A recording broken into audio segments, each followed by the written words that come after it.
Osiris racks spacecraft NASA का एक mission है जो बेनू एस्टेरॉयड से सैंपल यानी नमूनों को इकट्ठा करके पृथ्वी पर लाएगा।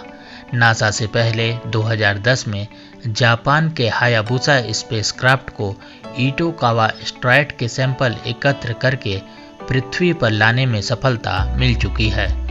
विदित है कि एस्टेरॉयड ग्रहों के निर्माण के बिल्डिंग ब्लॉक्स हैं जो अवशेष के रूप में बचे रह गए हैं। इनका निर्माण हमारे सौरमंडल के अन्य पिंडों की उत्पत्ति के समान ही आरंभिक दौर में हुआ है, इसलिए ये सौरमंडल की उत्पत्ति को बेहतर ढंग से समझने में हमारी मदद करते हैं। ओसाइरिस रेक्स स्पेसक्राफ्ट को 2016 में लॉन्च किया गया था, जो 2018 से बेनू एस्टेरॉयड के चारों ओर चक्कर लगा रहा है।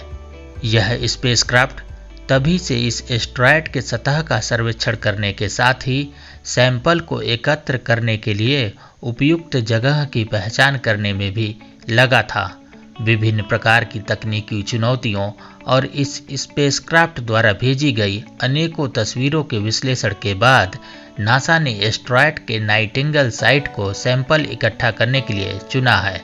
हाल ही में ओसाइरिस रेक्स ने एक जटिल मिशन को अंजाम देते हुए इसी साइट से सैंपल हासिल करने में सफलता प्राप्त की है। अगर सब कुछ निर्धारित योजना के अनुसार संपन्न हुआ तो इस सैंपल को 2023 तक पृथ्वी पर सफलतापूर्वक वापस लाया जा सकेगा। अमेरिकी अंतरिक्ष एजेंसी नासा के इस स्पेसक्राफ्ट ने touch and go sample acquisition mechanism के जरिए 5 से 15 सेकंड के लिए एस्टेरॉयड बेनू की सतह के करीब जाकर लगभग 60 ग्राम धूल और कंकड़ के सैंपल को इकट्ठा किया है।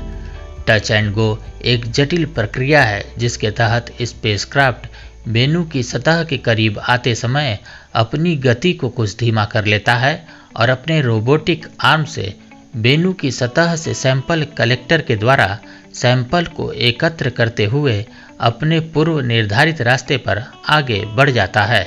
हालांकि नासा को इस अभियान में एक तकनीकी समस्या का सामना करना पड़ रहा है। आधिकारिक बयान के अनुसार सैंपल कलेक्टर में अनुमान से अधिक बड़ा चट्टान का टुकड़ा फंस जाने से इसका कलेक्टर लिड थोड़ा खुला रह गया है, जिसके कारण इकट्ठा सैंपल धीरे धीरे अंतरिक्ष में बिखर रहा है। नासा को डर है कि कहीं एकत्रित सैंपल धीरे धीरे सैंपल कलेक्टर से निकलकर अंतरिक्ष में ही बिखर न जाए, इसलिए वैज्ञानिकों की कोशिश है कि सैंपल को जल्द से जल्द सैंपल रिटर्न कैप्सूल में भेज दिया जाए ताकि अंतरिक्ष यान के पृथ्वी पर वापस आने तक इसे सुरक्षित रखा जा सके।